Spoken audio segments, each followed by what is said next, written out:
اس پہ الزام تھا کہ انہوں نے پیسے بانٹے تھے لوگوں میں واپسی کے کرائے کے نام پر، اور جنرل فیض حمید نے وہ دھرنا ختم کرایا تو اس ایگریمنٹ پہ سائن کیے تھے۔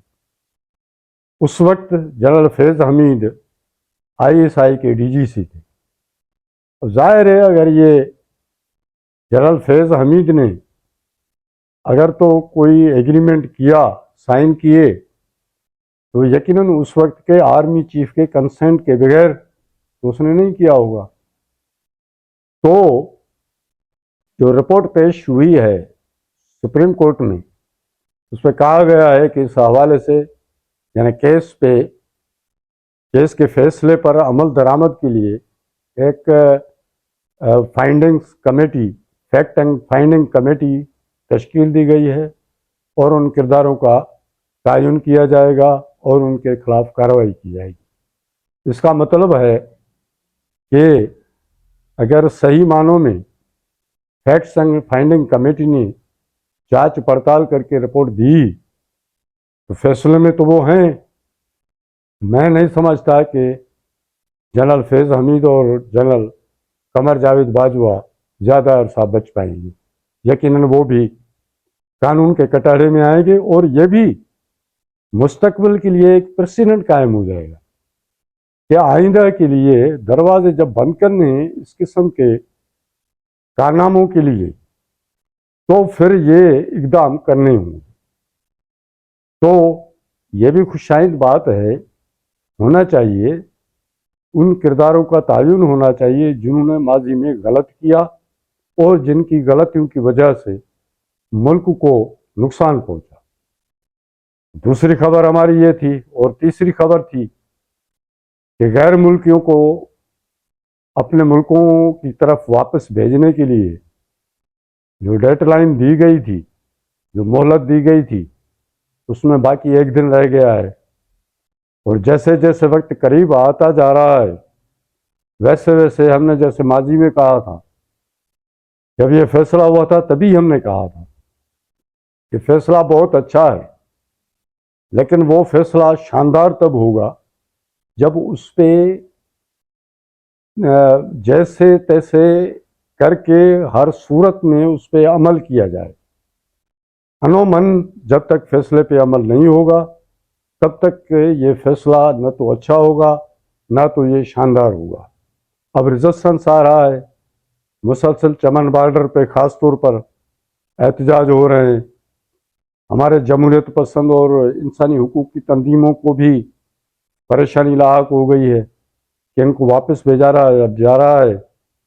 ان سے یہ بھول گیا ہے کہ یہی افغان پناہ گزین تھے، کوئی 32 لاکھ کے قریب بتائے جا رہے ہیں کہ ضیاء الحق عامر ضیاء کے دور میں آئے تھے، اور اس کے بعد جو غیر قانونی طریقے سے آئے تھے وہ بھی لاکھوں میں تھے، اور انہوں نے آتے ہی ہمارے معاشرے میں 2 چیزیں متعارف کرائی، ایک ہیروئن اور دوسری کلاشنکوف۔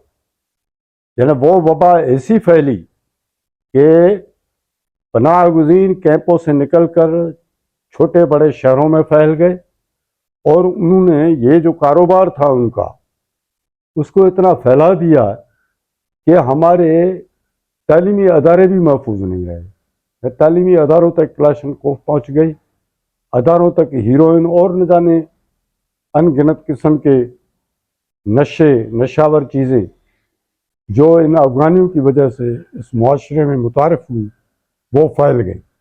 نہ صرف یہ، ایک منظم کرائم جو چھوٹے بڑے شہروں میں شروع ہوا اس میں بھی بڑے پیمانے پر یہ ملوث تھے۔ کہیں دہشت گردی کی کارروائی ہو، پکڑا جائے، اس کی شناخت کی جائے تو پتہ چلے وہ افغانی تھا لیکن اس کے پاس پاکستانی پاسپورٹ اور شناختی کارڈ تھا۔ یہ ایک بڑی وبا ہے ہمارے معاشرے میں۔ اچھا، صرف افغانی نہیں ہیں، اور بھی غیر ملکی ہیں، بہاری بھی ہیں، برمی بھی ہیں، بنگالی بھی ہیں، اور بھی ہیں، لیکن دوسرے ملکوں سے جو شہری آئے ہیں ان کی شناخت اس قسم کی نہیں ہے کہ جس قسم کی افغان پناہ گزینوں کی ہے۔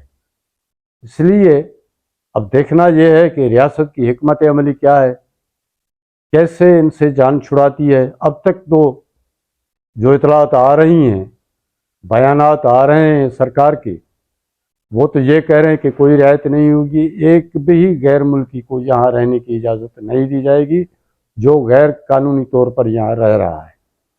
لیکن اب وقت زیادہ دور نہیں ہے، دیکھتے ہیں کیا حکومت کی حکمت عملی ہے۔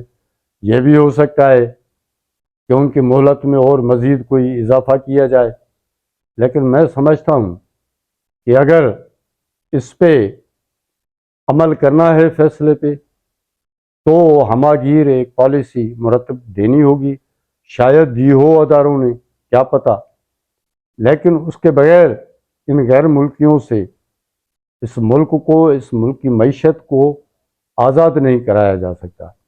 اسمگلنگ میں کون ملوث ہے؟ یہ جو ڈالر اسمگل ہو رہا ہے، زرعی اجناس اسمگل ہو رہی تھیں، یہ جو گاڑیاں اسمگلنگ ہو رہی تھی، یہ سب میں اگر غور کیا جائے، پڑتال کی جائے تو کہیں نہ کہیں جا کے افغانیوں کو آپ پہنچیں گے۔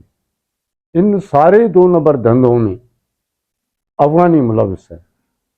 تو ہم تو یہ چاہتے ہیں کہ یقیناً ان کو اپنے وطن واپس جانا چاہیے، اپنے وطن میں جا کے، اپنے ملک میں جا کے ان کو کاروبار کرنے چاہیے، اور ادھر سے اس دھرتی کو اب معاف کریں۔ دیکھتے ہیں کہ حکومت کی حکمت عملی کیا ہے، انہوں نے کیا ہماگیر پالیسی ایسی جوڑی ہے، بنائی ہے کہ ان سے کیسے جان چھڑائی جائے گی۔ ابھی کوئی وقت دور نہیں ہے، قریب ہے، دیکھتے ہیں ہوتا کیا ہے۔ یہ تھی ہماری آج کی ویڈیو، پسند آئی ہو تو لائک کریں، شیئر ضرور کریں، کمنٹس میں رائے سے آغاز ضرور کریں۔ ملتے ہیں اگلی ویلاگ کے ساتھ۔